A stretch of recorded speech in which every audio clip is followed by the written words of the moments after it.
दोस्तों, आज की वीडियो बहुत ज्यादा ज्ञानवर्धक और धन प्राप्ति का मूल मंत्र है। आज की इस वीडियो में हम बात करेंगे आखिर औरत का वह कौन सा अंग बेशर्म होकर दबाने या चूसने से अचानक अपार धन की प्राप्ति होती है। लोग औरत का कौन सा अंग दबा और चूस कर अमीर बन जाते हैं। जो भी मनुष्य औरत का यह अंग दबाता या चूसता है, उसके घर में सदा मां लक्ष्मी का वास रहता है और मां लक्ष्मी की कृपा सदैव बनी रहती है। तो दोस्तों, आज की इस वीडियो में हम बताएंगे औरत का वह कौन सा अंग जिसे हर पुरुष को दबाना या चूसना चाहिए। नमस्कार दोस्तों, आप सभी का स्वागत है आज की इस बेहद ही ज्ञानवर्धक जानकारी भरी वीडियो में। दोस्तों, आपको पता चल ही गया होगा कि आज की वीडियो में हम क्या सीखने जा रहे हैं। दोस्तों, चैनल को सब्सक्राइब करें और हर हर महादेव लिखना ना भूले। साथ ही इस वीडियो को जो लाइक और सब्सक्राइब करें, लक्ष्मी मां उसके घर पर सदा कृपा दृष्टि बनाए रखें। दोस्तों, एक बार की बात है, एक गांव में शिव नाम का व्यक्ति रहता था। वह अपनी पत्नी से बहुत ज्यादा परेशान था, क्योंकि उसकी पत्नी बात बात पर हमेशा उसे ताना मारा करती थी। तुम्हारे पास है ही क्या, घर में खाने तक को कुछ नहीं है। दोस्तों, उसके घर में बिल्कुल कंगाली छा गई थी। एक भी रुपया नहीं था और उसके घर में खाने के लिए अन्न का एक दाना तक नहीं था। दोस्तों, एक तो घर में खाना नहीं, ऊपर से पत्नी का ताना। वह बहुत परेशान हो गया। उसे समझ नहीं आ रहा था मैं क्या करूं। एक दिन की बात है, शिव अपने घर से एक सुनसान रास्ते पर निकल गया। वह उस सुनसान रास्ते पर चल ही रहा था कि उसे एक साधु तपस्या करते हुए दिखाई दिए। वह उनके पास जाकर बैठ गया। जब साधु ने अपना तप खत्म किया तो शिव उनके सामने रोने लगा। साधु ने शिव से कहा, पुत्र, तुम्हें क्या दिक्कत है? तुम क्यों रो रहे हो? आखिर तुम्हें क्या परेशानी है? तब शिव ने साधु महाराज से कहा, हे महाराज, मेरी एक पत्नी है जो कि मुझे रोजाना ताना मारती है। मैं गरीब हूं तो मैं क्या करूं? कितना भी कुछ कर लूं लेकिन धन कमा ही नहीं पाता हूं। अभी तक एक छोटा सा धंधा था, वह भी पत्नी के क्लेश की वजह से चौपट हो गया। वह दिन रात मुझसे झगड़ा करती है। अब तो मैं दाने दाने के लिए परेशान हो गया हूं। हमारे घर में खाने के लिए कुछ भी नहीं है, इसके अलावा पहनने के लिए वस्त्र भी नहीं है। लेकिन मैं अपनी पत्नी को समझता हूं कि वह मुझे ताने ना मारे, मुझसे झगड़ा ना करे, लेकिन वह बिल्कुल भी नहीं मानती साधु जी। इसी वजह से मैं बहुत ज्यादा परेशान हूं। इसी वजह से मैं घर छोड़कर यहां आया हूं। वह साधु जी कहते हैं, रो मत बेटा, मैं तुम्हें यह काम बताने जा रहा हूं। तुम्हें औरत का सिर्फ यह अंग बेशर्म होकर कर दबा या चूस लेना है। अचानक तुम्हारे घर में धन की प्राप्ति हो जाएगी। तुम देखते ही देखते अमीर बन जाओगे। साधु जी कहते हैं, जो भी पुरुष औरतों का यह अंग दबाता या चूसता है, उसके घर में कभी भी धन की कमी नहीं रहती है और ना ही उसके घर में लड़ाई होती है, या जो भी व्यापार करता है उसमें हमेशा तरक्की होती है। साधु जी ने कहा, अब मैं तुमको औरत का वह अंग बताने जा रहा हूं। इसे ध्यान से सुनना और अपने जीवन में इस पर जोर करना। तब शिव साधु जी महाराज की बातें बहुत गौर से सुनता है और कहता है, जितना जल्दी हो सके मुझे यह बता दो। दोस्तों, तभी साधु जी महाराज उस आदमी को एक कहानी सुनाते हैं और बताते हैं, एक नगर में एक किसान रहता था। उसके बहुत सारे खेत थे जिस पर वह दिन रात मेहनत करता था। उसके घर में किसान और उसकी पत्नी रहा करते थे। उस किसान और उसकी पत्नी ने आपस में बहुत ज्यादा प्रेम था। उसके घर में किसी भी प्रकार की लड़ाई झगड़ा या क्लेश नहीं होता था। इसी वजह से उसके घर में सदैव मां लक्ष्मी का वास रहता था और उसके खेतों में इतनी ज्यादा पैदावार होती थी कि वह दिन प्रतिदिन और अमीर होता जा रहा था। उस किसान और उसकी पत्नी ने इतना प्रेम था कि आसपास के लोग उन्हें देखकर जल जाया करते थे। धीरे धीरे उसके पूरे गांव के लोग जान गए, किसान और उसकी पत्नी में बहुत ज्यादा प्रेम है। धीरे धीरे यह बात उस नगर के राजा तक पहुंच गई। दोस्तों, किसान और उसकी पत्नी की बात जब राजा के पास पहुंचती है तो राजा भी उसके प्रेम की काफी ज्यादा तारीफ करते हैं। वह सभी से बताते हैं कि हमारे नगर में एक किसान और उसकी पत्नी रहते हैं, जिनमें कभी भी लड़ाई झगड़े नहीं होते हैं। उन दोनों में आपस में इतना प्रेम है कि मैंने ऐसा अपनी जिंदगी में कभी भी नहीं देखा। एक बार की बात है, राजा पूरे नगर में डिंडोरा पिटवाते हैं कि इस नगर में जितने भी लोग हैं वह सभी अपने घर में घी का दिया जलाएंगे। राजा की पत्नी पूछती है कि आप ऐसा क्यों कर रहे हैं? सबके घर में घी का दिया क्यों जलवा रहे हैं? राजा अपनी पत्नी की बात सुनकर कहते हैं, दीपक प्रेम की निशानी होता है। जिसके घर में घी का दीपक जलता है उसके घर में सदैव प्रेम बना रहता है, और मैं चाहता हूं कि जो प्रेम किसान और उसकी पत्नी के घर में है वह हमारे पूरे नगर में रहे, पति और पत्नी के बीच। इसीलिए मैं हर घर में दीपक जलवाना चाहता हूं। दोस्तों, राजा के सैनिक जाते हैं और हर जगह नगर में ढोंढी पीट देते हैं और कहते हैं सभी के घर में रात भर घी का दीपक जलाना चाहिए। दोस्तों, राजा की बात मानकर सभी नगरवासी अपने घर में दीपक जला देते हैं। लेकिन जैसे ही आधी रात होती है, सभी के घर के दीपक बुझ जाते हैं, लेकिन किसान के घर का दीपक वैसे ही जलता रहता है। दोस्तों, दीपक हमेशा किसान की पत्नी जलाती थी, लेकिन उसकी बात नहीं मानती थी। वह हमेशा अपनी मनमानी करती थी। उसका जो भी मन करता था वह वही काम करती थी। लेकिन किसान को इस बात से कोई भी दिक्कत नहीं होती थी, क्योंकि किसान बहुत समझदार था।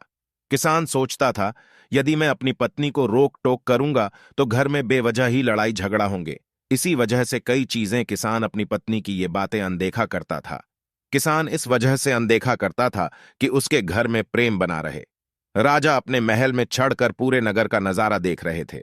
उन्होंने देखा कि सारे नगर में किसी के घर में दीपक नहीं चल रहा है, लेकिन किसान के घर में दीपक जल रहा है।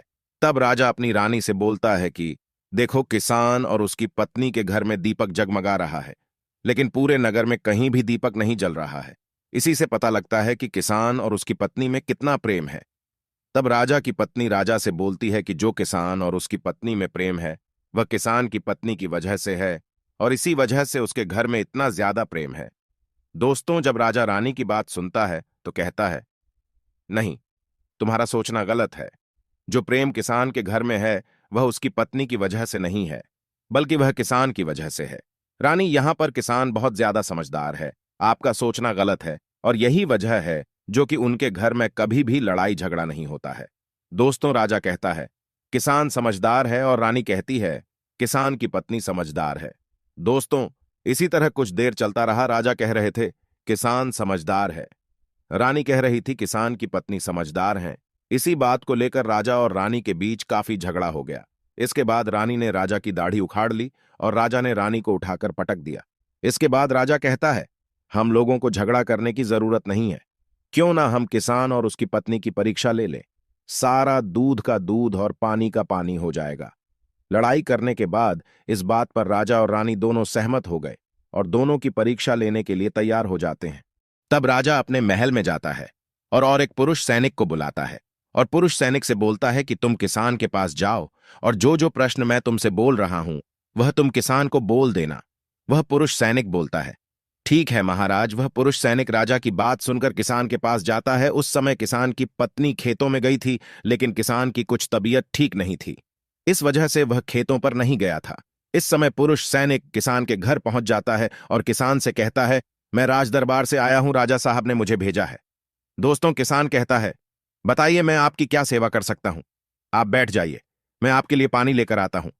तब वह सैनिक बोलता है कि नहीं, तुम कुछ भी मत लाओ, मैं राजा का सैनिक हूं, बस आपके पास राजा का समाचार लेकर आया हूं। तब किसान कहता है, ठीक है सैनिक, आप मुझे बताओ, राजा साहब ने मेरे लिए क्या समाचार भेजा है। सैनिक कहता है, किसान, राजा साहब ने यह बोला है कि यदि तुम अपनी पत्नी को छोड़ देते हो तो राजा जी आपको बहुत सारे हीरे जवाहरात और साथ में तुम्हारे जमीन से 2 गुना ज्यादा जमीन राजा जी आपको गिफ्ट में देंगे।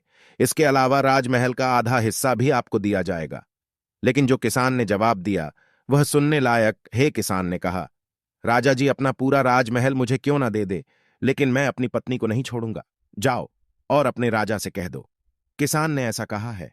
सैनिक जाता है और राजा को सारी बातें बताता है। इस समय रानी वहां पर सैनिक की बात सुन रही थी। सुनने के बाद रानी ने कहा, आपने किसान की तो परीक्षा ले ली, लेकिन किसान की पत्नी की परीक्षा नहीं ली है। इस तरह से हम कैसे पता कर सकते हैं कि कौन समझदार है। इसके बाद रानी ने कहा, अब मैं भी किसान की पत्नी की परीक्षा लेना चाहती हूं। जब दोनों की परीक्षा हो जाएगी तभी पता चलेगा कि कौन समझदार है। फिर रानी ने भी एक सैनिक बुलाया और कहा कि मेरी बात किसान की पत्नी को बोलना और याद रखना, यह बात तभी बताना जब किसान वहां पर ना हो। सैनिक ने पूछा कि रानी क्या बात बतानी है, वह तो बताओ। तो रानी ने सैनिक को सारी बात बता दी। सैनिक किसान के घर जाता है और उसके घर में आवाज लगाता है तो उसके घर से किसान की पत्नी निकलकर आती है और कहती है, बताओ क्या हुआ, क्यों ढिंढोरा पीट रहे हो। तो सैनिक ने कहा कि राजमहल से आया हूं, मुझे रानी ने भेजा है। किसान की पत्नी ने कहा, बताओ किस लिए आए हो। तब सैनिक ने कहा, रानी ने बोला है, यदि तुम अपने पति किसान को मार देती हो तो आपको बहुत सारे हीरे जवाहरात रानी आपको देंगी और साथ में राजमहल का आधा हिस्सा भी आपको मिलेगा। इसके अलावा जितनी भी आपकी जमीन है वह तो आपकी रहेगी ही, लेकिन उसकी 2 गुना जमीन भी रानी आपको देगी। ये बात सुनकर किसान की पत्नी तैयार हो जाती है। कहती है, ठीक है, यदि मुझे इतना कुछ रानी साहिबा देंगी तो मुझे मंजूर है, मैं अपने पति को मार दूंगी। तब सैनिक पूछता है कि रानी को कैसे पता चलेगा कि आपने अपने पति को मार दिया है। तभी किसान की पत्नी बोलती है, मेरे घर में जो दीपक जल रहा है, जब मैं किसान को मार दूंगी तो उसे बुझा दूंगी, तभी आपको पता चल जाएगा कि मैंने किसान को मार दिया है। अब सैनिक किसान की पत्नी की बात सुनकर राजमहल जाता है और रानी को सारी बात बताता है। किसान की पत्नी की बात सुनकर रानी बहुत अचंभित हो जाती है। राजा और रानी को स्त्री जात से नफरत होने लगती है। उसी समय राजा अपने नगर के सभी लोगों को बुलाता है और कहता है कि मैं चाहता हूं कि मेरे और मेरी पत्नी की वजह से किसान की जान न जाए। तुम लोग ऐसा करो, उस किसान के घर जाओ और सारी बातें बता दो और उस किसान को बचा लो, वरना किसान की पत्नी उसे मार देगी। इधर सैनिक किसान के घर जाते हैं और सोचते हैं कि किसान की पत्नी किसान को रात में मारेगी और दिया बुझाएगी। इससे पहले ही हम किसान के घर में पहुंच जाते हैं और किसान को बचा लेते हैं। दोस्तों, जैसे ही राजा के सैनिक किसान के घर पहुंचते हैं तो देखते हैं कि किसान तो मरा पड़ा हुआ है। तो सैनिक किसान की पत्नी से बोलते हैं कि तुमको तो किसान को रात में मारने के लिए बोला गया था, लेकिन आपने अभी किसान को क्यों मार दिया? तब वह किसान की पत्नी बोलती है कि किसान को तो मुझे मारना ही था, रात में तो मुझे सिर्फ दिया ही बुझाना था, इसलिए किसान को तो मैंने दिन में ही मार दिया है। सभी सैनिक तुरंत ही किसान के घर से दौड़े दौड़े जाते हैं और राजा रानी को सारी बातें बताते हैं। राजा और रानी क्रोध से आगबबूला हो जाते हैं। इसके बाद राजा और रानी किसान की पत्नी को बंदी बनाकर लाने के लिए अपने सैनिक से कहते हैं। सैनिक जाते हैं, किसान की पत्नी को बंदी बनाकर ले आते हैं। राजा किसान की पत्नी से पूछता है, ऐसा तुमने क्यों किया? तुम लालची औरत हो, तुम्हें पैसों से प्यार है। तभी किसान की पत्नी ने जवाब दिया और बताया कि मुझे तो किसान को पहले ही मारना था, वह तो मैं कोई बहाना ढूंढ रही थी, क्योंकि किसान की आदत बहुत खराब थी, वह मेरे साथ बहुत खराब व्यवहार किया करता था। तो राजा ने कहा, ऐसा क्या करता था किसान? तो किसान की पत्नी ने जवाब दिया, वह मेरे नाक का ऊपरी हिस्सा अपनी उंगली से हमेशा दबाया करते थे। इसके अलावा किसान एक काम और मेरे साथ करता था, वह किसान मेरे कान का पिछला हिस्सा अक्सर अपनी जीभ से स्पर्श किया करता था। राजा ने पूछा, ये बताओ, जब आप लोग गरीब थे तब क्या किसान आपके साथ ये काम करता था? तो किसान की पत्नी बोलती है, नहीं महाराज, तब ऐसा नहीं करता था। तब राजा ने कहा, मैं समझ गया कि किसान ऐसा क्यों करता था। उसी समय साधु जी ने शिव से पूछा, तुम्हें कुछ समझ में आया औरत का कौन सा अंग दबाने तथा चूसने से लोगों को अचानक धन की प्राप्ति होती है? तो शिव ने कहा है, साधु जी, मुझे अभी समझ में नहीं आया। तभी साधु जी कहते हैं, अगर अभी समझ नहीं आया तो मैं फिर से आपको बताता हूं। किसान अपनी पत्नी के साथ पहला काम करता था, वह है उसके नाक के ऊपरी हिस्से को अपने उंगली से दबाता था। तो जिस भी मनुष्य के घर में पैसों की किल्लत है, उसे अपनी उंगली से औरत के नाक के ऊपरी हिस्से को जरूर दबाना चाहिए। दोस्तों, औरत के नाक के ऊपरी हिस्से को बहुत शुभ माना जाता है। इसी वजह से जो यह काम करता है वह हमेशा धनवान पुरुष बन जाता है। दूसरा काम है, जो भी पुरुष औरत के कान का पिछला हिस्सा अपने जीभ से स्पर्श करता है, उसके किस्मत के द्वार खुल जाते हैं, उसे अचानक धन की प्राप्ति होती है। ऐसा इसलिए होता है क्योंकि औरत के कान के पिछले हिस्से में माता लक्ष्मी का वास होता है। जब आप ऐसा करते हैं तो माता लक्ष्मी आपसे प्रसन्न हो जाती है और आपको अपार धन देती है। और आपने एक बात तो जरूर सुनी होगी, औरतें माता लक्ष्मी का रूप मानी जाती हैं। इसी वजह है इस संसार में जो भी मनुष्य यह दो पवित्र काम करता है, उसका घर धन से भर जाता है, जो कि इस कहानी में किसान भी अपनी पत्नी के साथ करता था। लेकिन आप जब भी ऐसा काम करें तब आपको अपनी पत्नी को पूरी बात बता देनी चाहिए, अन्यथा आपके जीवन में इसी तरह अनर्थ भी हो सकता है। दोस्तों, आज का ज्ञानवर्धक वीडियो कैसा लगा कमेंट करके जरूर बताएं और हां, कमेंट में हर हर महादेव लिखना ना भूलें। धन्यवाद।